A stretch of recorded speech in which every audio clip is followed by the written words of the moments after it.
দীর্ঘ ৭ বছর পর ইমন সারিকাকে মায়া বেঁধেছেন নির্মাতা রায়হান রাফি। গত সোমবার স্টার সিনেপ্লেক্সে সন্ধ্যায় ছিল মায়ার বিশেষ প্রদর্শনী। ওটিটি প্ল্যাটফর্মে বিঞ্জে মুক্তি পেয়েছে জনপ্রিয় নির্মাতা রায়হান রাফির থ্রিলার ফিল্ম মায়া। এই গল্পে রাফির পরিচালনায় জুটি বেঁধেছেন জনপ্রিয় তারকা ইমন ও সারিকা। এতে নাম ভূমিকায় অভিনয় করেছেন সারিকা। এছাড়াও মায়ার মাধ্যমে ওটিটি প্ল্যাটফর্মে অভিষেক হয়েছে অভিনেতা ইমনের। রায়হান রাফির নির্মাণে ইমন সারিকার জুটি এটি প্রথম কাজ।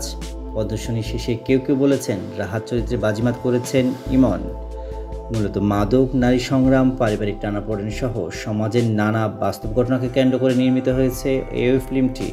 এই ফিল্মে অভিনয়শিল্পী, কলাকুশলী সহ এসেছেন অন্যান্য তারকা ও পরিচালকরা।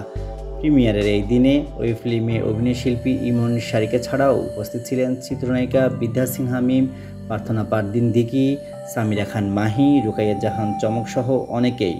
দেশের পরিবর্তিত পরিস্থিতিতে নতুন চমক দেওয়া ইমন ও সারিকার জুটি ওই ফিল্মেও দর্শকপ্রিয়তা পাবে, এমনটাই প্রত্যাশা সবার।